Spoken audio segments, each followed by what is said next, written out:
Double meaning డైలాగ్స్తో కామెడీలా కాకుండా ప్రతి comedy scene కానీ సిచ్యువేషన్ వైజ్గా వస్తుంది. సో అది ఓల్డ్ మూవీస్లో జంధ్యాల గారు అలా చేసేవారు.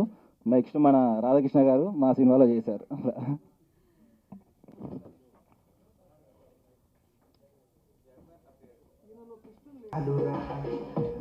బాగుంది. మీడియట్ గారు కూడా చాలా బాగా చేశారు సాంగ్. ఈ యూత్కి కావాల్సిన ఏదైతే ఉందో ఆ ఐటమ్ ఈ సాంగ్లో ఉంది. చాలా బాగుంది సాంగ్. ఇచ్చేసిన మా ఫ్రెండ్స్ అందరికీ, శ్రేయభిలాష్ అందరూ కూడా, ముఖ్యంగా గెస్టులు కూడా నా కృతజ్ఞతలు. ఈ సినిమా వజ్రాలు కావాలా నాయన సినిమా మొత్తం కూడా వజ్రాల మీదే నడుస్తుంది. సో చాలా ఎంటర్టైనింగ్గా ఒక సస్పెన్స్, ఒక థ్రిల్లింగ్ ఎలిమెంట్ ఉంటుంది ఇందులో. సో మీరు చాలా థ్రిల్గా ఫీల్ అవుతారు సినిమా చూస్తే. సో ఈ సాంగ్ ఏదైతే ఉందో మీరు ఈ సాంగ్ కరెక్ట్గా కంప్లీట్గా వింటే ఆ కంటెంటే మా సినిమా. సో ఆ సాంగ్ తర్వాత మీరు ఆన్లైన్లో చూడండి, మ్యాంగో మ్యూజిక్ ద్వారా మేము రిలీజ్ చేస్తున్నాము. సో ఆన్లైన్లో జుక్ బాక్స్లో వింటే కనుక మీకు కరెక్ట్గా మీనింగ్ అర్థమవుతుంది. సో ఇంకా ఈ సినిమా గురించి నేను మాట్లాడతాను. ప్రొడ్యూసర్ గారు on the way, so he's coming. So now కొంచెం హీరో అండ్ తర్వాత ఈ సినిమాలో ఉన్న ఆర్టిస్టులందరినీ నేను ఇప్పుడు పరిచయం చేస్తాను. హ్యాపీగా ఫీల్ అవుతారన్న నమ్మకం నాకు ఉంది. ఆడియో రిలీజ్కు వచ్చేసిన మా Sai Venkat, Telangana film chamber secretary గారు, టైటిల్ చాలా బాగా ఉంది. వజ్రాలు కావాలని ఆయన సినిమా అనుకుంటూ వెళ్ళే జనాలు ప్రొడ్యూసర్కి వజ్రాల రూపంలో డబ్బులు రావాలని కోరుకుంటా ఉన్నాను. My first director and my producer Koti Garu and Venkat Garu, Satyanarayana Garu and I'm experienced Garu Panante. Basically I'm a keyboard player. ఈ ఫీల్డ్లో ఒక 15 ఇయర్స్గా ఎక్స్పీరియన్స్ ఉంది. అలాగే ఈ పాటలన్నీ నాకు రాధాకృష్ణ గారు నాకు కొంచెం సపోర్ట్ చేశారు. నాకు ఇలాంటి సాంగ్ కావాలని చెప్పారు. ప్రొడ్యూసర్ కూడా సూపర్గా నాకు ఏం కావాలంటే హెల్ప్ చేశారు. And I'm very happy. ఈ తొందరగా వర్క్ ఫాస్ట్గా జరిగింది. వెరీ సింపుల్గా కంపోజింగ్ ఈజీగా అయిపోయింది నాకు. And thank you for Radhakrishna గారు అండ్ మా ప్రొడ్యూసర్ గారు. Thank you very much. ముఖ్యంగా వజ్రాలు కావాలని ఆయన సాంగ్స్ విన్నాను, చాలా బాగున్నాయి. ఇంత బాగుండడానికి కారణం డైరెక్టర్ కాన్సెప్ట్ అవుతే జాన్ ముఖ్యంగా చాలా కారణం. ఎందుకంటే జాన్ నాకు 10 సంవత్సరాలుగా పరిచయం. నా సినిమాకి కూడా ఆయన కీబోర్డ్ కూడా చేశారు 10 సంవత్సరాల క్రితం. ఆయన కూడా మ్యూజిక్ డైరెక్టర్గా నా సినిమాకి చేసేది ఉండే, బట్ ఆ టైంలో ఎందుకో సెట్ కాలేదు. మంచి టెక్నీషియన్. అంటే ఇంతకుముందు వింటూ ఉంటే కూడా రిథమ్ కానీ అది కానీ అంటే జోస్ వస్తుంది ఆ సాంగ్లో. ప్రతి దాంట్లో జోస్, మెలోడీలో కూడా జోస్ ఇచ్చాం. అంటే మెలోడీలో జోస్ ఉండదు, చాలా వరకు సాఫ్ట్ ఉంటుంది, బట్ మెలోడీలో కూడా జోస్ ఇచ్చావు జాన్. రియల్గా నువ్వు మంచి మ్యూజిక్ డైరెక్టర్ అవుతావు. ఎందుకంటే నేను 12-13 సంవత్సరాలుగా అబ్జర్వ్ చేస్తున్నా. అంటే ఒక డిసిప్లిన్ ఉన్న టెక్నీషియన్. అది నీకు కాంబినేషన్ రాధాకృష్ణ ఉండడం, మరి సినిమా నీకు మంచి పేరు వస్తుంది. ఎందుకంటే సాంగ్స్ విన్నాను చాలా అంటే దాని తగ్గట్టుగా వజ్రాలు సినిమా, వజ్రాలు అంటే వజ్రాల్లాగా తీశాడు. ఇప్పుడు నడుస్తుంది టోటల్గా మోడీ ఫీవర్ నడుస్తుంది భారతదేశంలో. ఆ మోడీ ఫీవర్లో వజ్రాలు తీసుకొచ్చాడు. మొన్నటిదాకా బంగారం నడిచింది, ఇంకా వజ్రాల మీద వాళ్ళకి దృష్టి రాలేదు. ఇప్పుడు ఈ సినిమా ద్వారా వజ్రాలు కూడా ఎన్ని ఉండాలని దృష్టి వస్తుందో ఏంటో తెలియదు. ఎందుకంటే బంగారం 500 గ్రాములు ఉండాలని వచ్చింది, మరి వజ్రాలు ఎన్ని ఉండాలని అయితే రాలేదు ఇప్పటిదాకా. మనందరూ కూడా, ఎందుకంటే దానికి వెనకాల చాలా కృషి ఉంది. అది ఒక రోజుతో ఒకసారి వచ్చేది కాదు. ఆయన ఎంతో కృషి చేసి బండారు దత్తాత్రేయ గారి నుంచి ఆయన కేసీఆర్ గారి నుంచి అందరినీ, వెంకయ్యనాయుడు గారి నుంచి అందరితోటి ఆయన సమీకృతమై మొత్తానికి సాధించి తెలంగాణ ఫిలిం ఛాంబర్కి ఒక గుర్తింపు తీసుకొచ్చారు. అందుకే ఆయన మరొకసారి అభినందిస్తున్నాం. ఇంకా పోతే ఈ సినిమా గురించి వజ్రాలు కావాలన్న ఆయన అనేది ఒక పాపులర్ టైటిల్. ఎందుకంటే చాలా సినిమాల్లో చూసుంటారు మీరు, యాడ్ వస్తూ ఉంటుంది నీకు వజ్రాలు కావాలన్న ఆయన అని. అది మంచి పాపులర్ టైటిల్ని తీసుకొచ్చి వీళ్ళ సినిమా పెట్టారు. అందువల్ల ప్రజల్లో ఆల్రెడీ నానుతున్నటువంటి టైటిల్ మళ్ళీ ఇంకొకసారి చెప్తే ఓ భలే ఉంది, ఎక్కడ చూసామో ఎక్కడ విన్నాం అన్నట్టుగా ఉంటుంది. కాబట్టి ఈ సినిమాకి అదొక ప్లస్ పాయింట్ అవుద్ది. అలాగే ఈ సినిమా నిర్మాత శ్రీ కిషోర్ గారికి, దర్శకుడు రాధాకృష్ణ గారికి, ఇంకా కొత్త హీరోయిన్స్ అందరూ కొత్త టీము. ఇప్పుడు సినిమాకి కావాల్సింది కంటెంటే తప్ప క్యారెక్టర్లు కాదు, ఆర్టిస్టులు కాదు. సినిమాలో విషయం ఉంటే, కథలో విషయం ఉంటే సినిమా ఆడుతుందనే విషయం ఈ మధ్య చాలా సినిమాలు ప్రూవ్ అయినాయి. అలాగే ఈ సినిమా కూడా వచ్చినట్టే చెప్పాను మా సాయి వెంకట్ గారితో, ఈ సినిమా మీద ఎందుకో పాజిటివ్ కలర్ కనబడుతుంది, ఈ సినిమా ఆడే ఛాన్స్ ఉంది అని. ఎందుకంటే 100 సినిమాలు రిలీజ్ అయితే మన 10 సినిమాలే సక్సెస్ అవుతున్నాయి. ఆ తరుణంలో ఈ సినిమా మీద ఆ మాత్రం కలర్ గ్లామర్ ఉందంటే డెఫినెట్గా ఈ సక్సెస్కి మరో మెట్టు ఎదుగుద్దని, ఈ కొత్త టీంకి అది ఇన్స్పైర్ అయ్యి ఆ కొత్తగా వచ్చినటువంటి రాధాకృష్ణ గారు కానివ్వండి, ఇతను నమ్మి నిర్మించిన కిషోర్ గారు నిర్మాత గారు కానివ్వండి, వాళ్ళందరూ కూడా లాభం చేకూరాలి. ఈ సినిమా వల్ల హీరోకి ఇంట్రడ్యూస్ అవుతున్న వాళ్ళందరూ కూడా ఈ సినిమా ఒక ప్లాట్ఫామ్లా తయారై వాళ్ళకి మంచి భవిష్యత్తు ఉండాలని మనస్ఫూర్తిగా కోరుకుంటూ, చిన్న సినిమాలను ఎంకరేజ్ చేయడానికి సహకరించడానికి మా అన్న సాయి వెంకట్ గారు, మా రామకృష్ణ గౌడ్ గారు మేము ఎప్పుడు ముందుంటాం. వాళ్ళందరూ కూడా అభినందన తెలియజేస్తూ ఈ సినిమా సక్సెస్ అవ్వాలని మరొకసారి మనస్ఫూర్తిగా కోరుకుంటున్నాను. Thank you. వజ్రాలు కావాలా నాయనా మూవీ మ్యాంగో మ్యూజిక్ ద్వారా రిలీజ్ అవబోతుందండి ఆడియో. సో ఇప్పుడు మనం చూస్తున్నాము వజ్రాలు.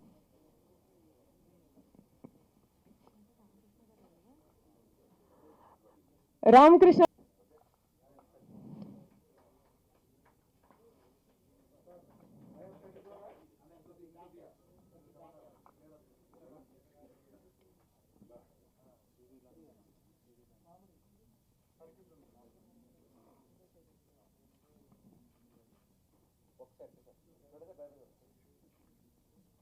ద్వారా రిలీజ్ అవబోతున్న పాటలన్నీ అందరూ first CD to be presented to Tummalapalli Ram Satyanarayana గారికి.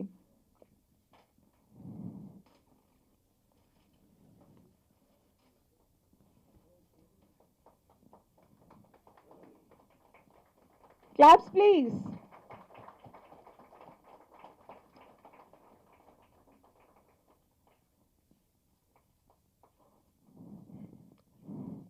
సాయి వెంకట్ గారు సిడీస్ ని అందరికి ప్రెజెంట్ చేస్తున్నారు.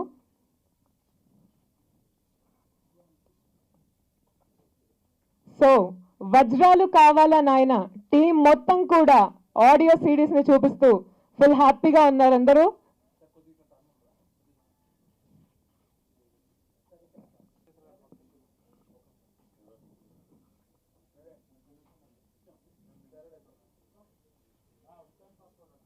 ఈ సంస్థ స్థాపించింది కొత్త వాళ్ళకి అవకాశం ఇవ్వాలని ఈ సంస్థ స్థాపించాను.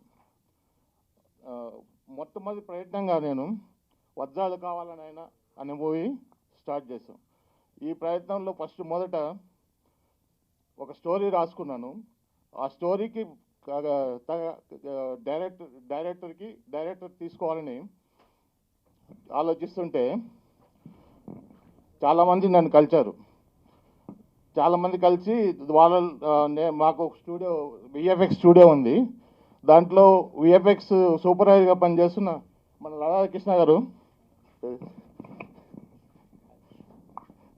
నాకు చాలా కాన్ఫిడెన్స్గా చెప్పారు, నేను చేయగలుగుతాను సార్, మేము మనమే చేద్దాం, ఇంక వేరే వాళ్ళకి ఎందుకు, చాలా మీరు ఎవరు నచ్చట్లేదు, మనమే చేద్దాం, ఈ సబ్జెక్ట్ బాగుంది సార్, మనమే చేద్దామంటే కొత్త వాళ్ళని ఎంకరేజ్ చేయాలని మొట్టమొదటిగా రామకృష్ణకు ఛాన్స్ ఇచ్చాను, రాధాకృష్ణకు ఛాన్స్ ఇచ్చాను. అలాగే తర్వాత కాస్ట్ అండ్ క్రూ వీళ్ళ గురించి ఆలోచించాం. మనకు ఎలాగైనా కొత్త వాళ్ళని ఎంకరేజ్ చేయాలని కొత్త వాళ్ళని మేము చాలా ఆడిషన్స్ చేసాం. ఆడిషన్స్ చేసి దానికి అంటే ఊరికే అంటే ప్యాచింగ్ లాగా అట్లా లేకుండా మనకి ఈ క్యారెక్టర్లకి ఎవరు సూట్ అవుతారో వాళ్ళని తీసుకొని ఈ ప్యాడింగ్లు ఇట్లా లేకుండా మన స్టోరీకి దీనికి ఎవరు సూట్ అవుతారో వాళ్ళని తీసుకుందాం అనుకున్నాం, నేను రాధాకృష్ణ. అప్పుడు ఆడిషన్ చేస్తే చాలామంది వచ్చారు. మెయిన్గా చెప్పాల్సింది మ్యూజిక్ డైరెక్టర్. ఇతను ఇంతకుముందు సినిమాలు చేశాడు, కానీ మంచి ఈ సినిమాకు మాకు కావాల్సిన మెలోడీ ఎలా కావాలంటే మేము కూర్చొని ఆయన దగ్గర, నేను రాధాకృష్ణ ఆయన దగ్గర melody tunes plus fast beat ఇవన్నీ మేము దగ్గరుండి కష్టపడి చేపించాం ఆయన దగ్గర. ఆయన మమ్మల్ని తిట్టుకొని ఈ ట్యూన్స్కి తగ్గట్టు లిరిక్స్ ఇచ్చారు. సురేష్ ఎక్కడ? ఏది సురేష్? ఆయన కూడా చాలా బాగా వచ్చింది. సాంగ్స్ అన్ని మీరు వినే ఉంటారు. సాంగ్స్ విన్నారా? సాంగ్స్ విన్నారా? ఎలా ఉంది? 4 సాంగ్స్ 4 డైమండ్స్ లాగా వచ్చాయి. Credit goes to music director and lyric writer Suresh. వజ్రాలు కావాలా? సినిమా స్టార్ట్ చేసినప్పటి నుంచి ఇప్పటి వరకు చాలా ఎగ్జైట్మెంట్గా ఉన్నాం. ఈ ఆడియో ఫంక్షన్ కోసం మేము ఎప్పటి నుంచి ఎదురు చూస్తున్నాము. Finally wait is over. So now we are in front of you. సో నాకు చాలా చెప్పాలని ఉంది, చాలా మాట్లాడాలని ఉంది. సార్ కూడా చాలా ఎగ్జైట్మెంట్గా, చాలా హుషారుగా మాట్లాడారు. చాలా ఆనందంగా అనిపించింది. సో ఈ టెన్షన్లో ఏం మాట్లాడాలో కూడా నాకు అర్థం కావట్లేదు, కానీ చెప్తాను. సో మొదటిగా నా ప్రయాణంలో నేను ఈ స్థాయి వరకు రావడానికి నా తల్లిదండ్రులకు థ్యాంక్స్ చెప్పుకోవాలి. ఎందుకంటే వాళ్ళు ఎప్పుడూ నాకు సపోర్టివ్గా ఉన్నారు. ముఖ్యంగా మా బ్రదర్ తను ఎప్పుడు సపోర్టివ్గా ఉంటారు. ఆయన వల్లే నేను ఈ స్థాయికి ఇక్కడ వరకు రాగలిగాను. సో వాళ్ళు ఎప్పుడు ఉంటారు, నాకు బ్లెస్సింగ్స్ ఇస్తూ ఉంటారు. So thanks my family first of all. And secondary, సినిమాల మీద పిచ్చితో, సినిమాలు చేయాలన్న కసితో ఎలాంటి కష్టమైనా సరే పర్లేదు డైరెక్టర్ అవ్వాలి అని నేను ఇంజనీరింగ్ అయిపోయిన తర్వాత హైదరాబాద్ వచ్చాను. సో అప్పుడు విఎఫ్ఎక్స్ నేర్చుకున్నాను. ఫస్ట్ మనకి వెళ్ళాలనుకుంటే విఎఫ్ఎక్స్ త్రూ మనం వెళ్ళొచ్చు అనుకున్నాను. విఎఫ్ఎక్స్ నేర్చుకున్నాను. ఆ తర్వాత కొంతకాలానికి ప్రొడ్యూసర్ సార్ పరిచయం అయ్యారు. సో మీరు ఆ మూవీ చూసి అదేంటో తెలుసుకుంటారని కోరుకుంటున్నాను. At the same time next cost and crew చెప్పాలి. సో చాలా హెల్ప్ చేస్తారు అందరూ, కాస్ట్ క్రూ. ముఖ్యంగా ఈరోజు స్పెషల్ హీరో మా జాన్ పోట్ల గారు. సో మంచి ట్యూన్స్ ఇచ్చారు. ట్యూన్స్ అయితే అద్దరిపోయినాయి. ప్రతి ట్యూన్ కూడా ఒక డైమండ్లో ఇచ్చారు ప్రొడ్యూసర్ గారు చెప్పినట్టు. సో ప్రతి సాంగ్ కూడా చాలా బాగా వచ్చింది. సో మీరందరిని అలరిస్తుందని నేను కోరుకుంటున్నాను సాంగ్స్ అన్నీ కూడా. సో ఇంకా మా సినిమా మొత్తం అయిపోయిన తర్వాత సో మా ఎడిటింగ్ డిపార్ట్మెంట్లో మా జానకీరామ్ గారు ఎడిటర్. సో ఎక్కడున్నారండి? ఉన్నారా? జానకి గారు లాంటి ప్రొడ్యూసర్ దొరికారండి. సో మేమంతా వాళ్ళు షైన్ చేస్తే షైన్ అవుతున్నాము. సో ప్రతి ఒక్కరూ సినిమాని హ్యాపీగా థియేటర్లో చూసి నీట్గా ఎంజాయ్ చేస్తారు. ఎలాంటి డబుల్ మీనింగ్స్ కానీ అలాంటి ఏం లేకుండా చాలా పద్ధతిగా మా కిషోర్ సార్ రాసుకున్న కథకి చాలా నీట్గా, అంటే ఎలాంటి వల్గర్గా ఏది లేకుండా ప్రతి విషయం ఏం జరుగుతుంది, ఎలా జరుగుతుంది, షూటింగ్కి వచ్చి ప్రతిరోజు సెట్లో చూసి మమ్మల్ని అందరినీ, నేను ఫస్ట్ కిషోర్ సార్ని చూసినప్పుడు స్కూల్లో ప్రిన్సిపల్లా ఫీల్ అయ్యేవాడిని. చాలా భయం, చాలా టెన్షన్గా ఫీల్ అయ్యేవాడిని. సార్ వచ్చి 2-3 డేస్ సెట్స్కి వచ్చేంతవరకు చాలా ఇబ్బందిగా, అంటే సార్తో మాట్లాడాలన్నా వచ్చి సార్ వచ్చి సైలెంట్గా పక్కన కూర్చొని ప్రేమ్ అనేవాడు. నాకేం నా క్యారెక్టర్ నేమ్ అనమాట అది. సో నాకు అంత నేమ్ ఉంటుంది కానీ నాకు ఆ ప్రోడక్ట్ ఇంకా నేమ్తో పిలవడం కానీ ఏది జరగలేదు. సో నేను పెద్దగా ఆలోచించకుండా ఏదో చూసి స్క్రిప్ట్ అయ్యి చూస్తూ ఉండేవాడిని. మళ్ళీ సైలెంట్గా ప్రేమ్ అనేవాడు. అనగానే ఏంటో నువ్వు ప్రేమ అని ఎన్నిసార్లు పిలవాలి అంటే ఇలాంటి పిలిస్తేనే పలుకుతావా అని చెప్పి అని చాలా జోవల్గా ఉండేవారు. సో అలా ఉండడం వల్లే నాకు యాక్టింగ్ చేయడం చాలా ఈజీ అయిపోయింది. సో నా కో ఆర్టిస్టులు నా పక్కన ప్రతి ఒక్కరు ఒక టీం వర్క్లా ఉండి చాలా సపోర్ట్ ఇచ్చారు. ప్రతి సీన్కి ముందు మేము మాట్లాడుతూ మేము అన్నీ షేర్ చేసుకున్నాం. ఇలా చేద్దాం శివ, ఇలా అశ్విని ఇలా చేద్దాం, నిఖిత ఇలా చేద్దాం అని చెప్పి అన్నీ మేము మాట్లాడుకుంటూ చేసేవాళ్ళం అండి. అదంతా నాకు చాలా మెమొరబుల్గా జరిగిన అన్ని డేస్ షూటింగ్ జరిగిన రోజులు చాలా ఎంజాయ్ చేశాము. ఇంకా డైరెక్టర్ సార్ గురించి చెప్పాల్సి వస్తే చాలా ఒకటే ఒక వర్డ్లో చెప్పగలుగుతాను, ఈ సినిమా వల్ల నా జీవితాంతం గుర్తుపెట్టుకునే ఒక మంచి ఫ్రెండ్ దొరికాడని చెప్పగలుగుతాను నేను. ఎందుకంటే ప్రతి క్షణం సెట్లో ఉన్నప్పటి నుండి, సెట్ ఫస్ట్ డే నేను ఎప్పుడైనా వెళ్ళాక నాకు ఫస్ట్ సీన్ ఎక్స్ప్లెయిన్ చేసినప్పటి నుండి లాస్ట్ ఈరోజు ఇక్కడికి ఆడియో లాంచ్ రావడానికి 5 minutes ముందు వరకు చెప్పమ్మా ఏంటి ఓకే సరే ఓకే బై గుడ్ గెట్ చూసిన అన్ని సినిమాలలో ఒక బెస్ట్ ఫిల్మ్గా ఇది ఉంటుంది. అలాగే రామసత్యనారాయణ సార్ నాలాంటి కొత్త ఆర్టిస్టులను మీ బ్యానర్ నుంచి కానీ మీ ప్రొడక్షన్లో ఎంతోమందిని పరిచయం చేశారు. సో మీలాంటి వాళ్ళు ఇండస్ట్రీలో ఉండడం నిజంగా మా లాంటి యువకుల అదృష్టం అండి. మీ చేతుల నుండి ఇది 90 ఇక్కడికి వచ్చినందుకు చాలా థ్యాంక్స్. యాక్చువల్గా చాలా ఉంది చెప్పడానికి, బట్ బోర్ కొట్టించాను. మూవీ గురించి చెప్పాలంటే మూవీ రిలీజ్ అయ్యాక మీరు చెప్తారండి, సో మీరే చూడండి, తెలుస్తుంది ఎలా ఉంటుంది అని. అండ్ మెయిన్గా డైరెక్టర్ ప్రొడ్యూసర్ గురించి చెప్పాలంటే సీరియస్గా చెప్తున్నాను, కళలు కూడా అనుకోలేదు మూవీ రేపు షూటింగ్ ఉంది అన్న కూడా నేను నమ్మలేదు, రేపు అయినప్పుడు చూద్దాం అని. ఎందుకంటే చాలామంది చెప్తారు న్యూస్లో పబ్లిసిటీ కోసం కొత్త టాలెంట్ని ఎంకరేజ్ చేయాలి, కొత్త వాళ్ళని ఇంట్రడ్యూస్ చేయాలి అని. బట్ ఎవరు చెప్పేవాళ్ళు చాలామంది కానీ చేసేవాళ్ళు చాలా తక్కువ మంది. బట్ మా Kishore sir and RK sir నిజంగా అందరూ కొత్త క్యారెక్టర్, అన్ని కొత్త ఫేసెసే, ఎవరికి ఎక్స్పీరియన్స్ లేదు.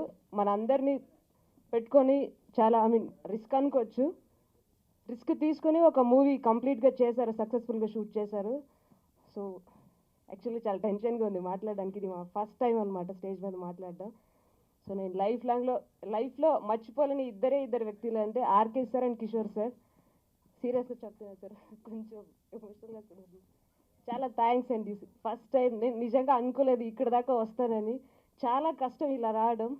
బట్ ఏది ఎక్స్పెక్ట్ చేయకుండా సార్, మా ఆర్కే సార్ అయినా కిషోర్ సార్ అయినా కొత్త వాళ్ళని ఎంకరేజ్ చేయాలని షూటింగ్లో మినిమం ఎవరైనా కోప్పడతారు, బట్ ఆర్కే సార్ ఎప్పుడు ఏంటమ్మా చెయ్యమ్మా, ఇంతకు మించి ఎవరిని తిట్టడం అనడం ఫ్రస్ట్రేషన్ ఎటువంటివి లేకుండా చాలా ఈజీగా 1 month ఎలా అయిపోయిందో తెలియదు. లాస్ట్ డే కూడా చాలా బాధపడ్డవారే ఈరోజు షూట్ అయిపోయింది కదా అని. అదే కరెక్ట్గా చెప్పాలంటే ఈ మూవీ వల్ల నాకు హిట్ వస్తుందో ఫ్యూచర్ ఉంటుందో లేదో నేను అది చెప్పలేను, కానీ లైఫ్ లాంగ్ మర్చిపోలేని ఇద్దరు వ్యక్తులు మాత్రం నాకు దొరికారు, దానికైతే నేను చాలా హ్యాపీగా ఉన్నా. ఇంకా నా టీమ్ మెంబర్స్ అయితే అది అక్కడ ఆ వేడిలో మేము అంత కష్టపడి అన్ని రోజులు ఉండి, and it was an experience, it was a very good experience, I would say that. ఇంకా సో మ్యూజిక్ గురించి చెప్పాలంటే కమలాకర్ గారు, he highlighted the movie with his songs and his RR.